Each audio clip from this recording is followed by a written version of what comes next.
Recently, a friend of mine was venting about a problem at work. She's in consulting, and she was telling me that one of their geographic offices consistently produces work that isn't quite up to the same standard or up to par as the other offices. Not terrible work, just inconsistent enough that she feels that she has to double check everything before it goes out the door. And that has consequences. In fact, it has already cost them client work. That's painful.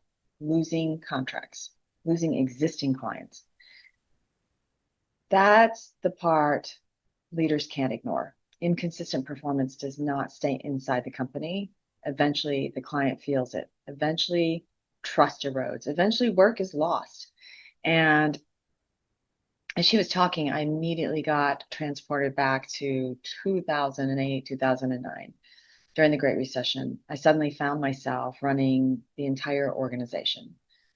The CEO and CFO that we had hired to help us scale the business for 2008, 2009, 2010 turned out they were too big for the size business that we were and the stage of business that we were. So we had to make some difficult changes, and I had to jump back in. At the time, we were a consulting firm with multiple offices. Each office had its own P&L, and I happened to be leading one of them. So overnight, I found myself doing double duty, running my office while also running the whole company. One of the biggest challenges in consulting is managing capacity and bench strength, our bench, right? Keeping our bench at a minimum while not burning the team out.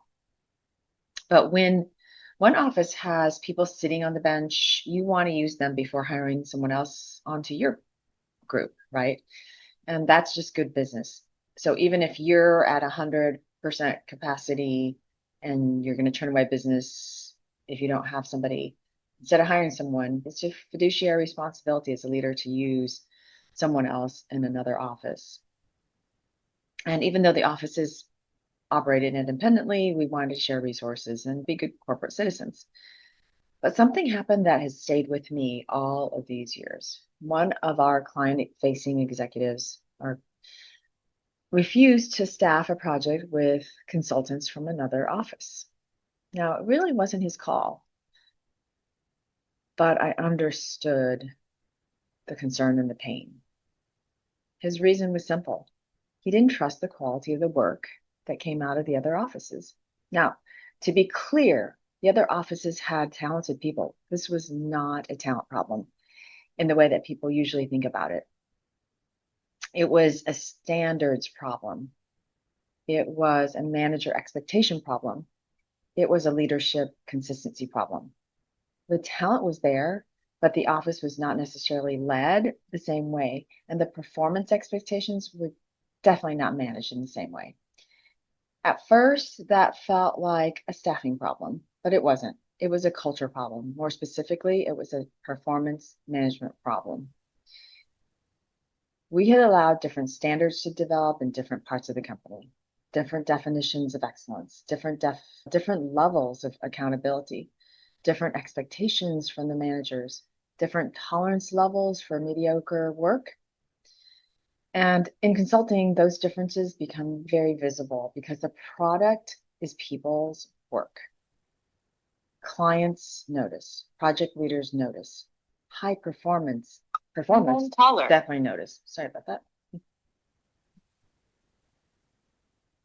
Imagine your high performers are like, hey, I'm getting compensated the same way this person who's not performing. That doesn't look good, right? The client executives are like, it's my reputation on the line when you put somebody out on this project. So looking back, we were in this sort of awkward adolescent phase of growth. We weren't a startup anymore, but we weren't mature enough to have consistent systems across the company. And I didn't have a CHRO to rely on. And the consequence was that leaders didn't trust talent from other offices. Think about that for a moment. That client executive was literally willing to give up revenue than to put his reputation on the line for performance that was subpar. The company couldn't leverage its own people because leaders weren't confident they'd get the same level of performance. That's really bad. And that's not an HR problem. That's a business problem. Now, I wish I could tell you that we fixed it with a world-class performance management system and career, great job descriptions and great talent management, but we didn't. We were trying to survive a recession. Instead, we reorganized the company, eliminated the general manager structure, and pulled everything into corporate. It created consistency overnight, but it wasn't scalable. It was not a scalable solution that I would recommend had we not been in a recession. If we could have kept our same structure in place, that solution would not have worked. The lesson, though, was clear. Performance management isn't about forms. It isn't about annual reviews. It isn't about checkboxes. It's about protecting the standards of the business. Because when leaders avoid performance conversations, the cost doesn't disappear. It shows up somewhere else. It shows up in rework. It shows up in extra approvals. It shows up in leaders not trusting each other's teams. It shows up in client dissatisfaction and client churn. And the worst thing is it shows up in lost revenue. And it shows up when your best people become the cleanup crew for everyone else and they leave. And that's why I've come to believe that culture isn't what leaders say, culture is what leaders tolerate. And when the performance standards vary from one office, one department, one manager to another, the culture eventually becomes your operating model. So if you're an HR leader struggling to get business leaders aligned around performance management, maybe don't start with the process, start with the business consequences. Ask them this: can we move talent freely across the company? Do leaders agree on what great performance looks like? Do our best people spend their time creating value or cleaning up after others? Where are we losing trust? And where are we missing standards, right? Are we losing the trust of clients because we don't have standards that are consistent? Because eventually every company pays for inconsistent standards. The only question is whether you pay through performance management or through all the expensive workarounds that come from not having it.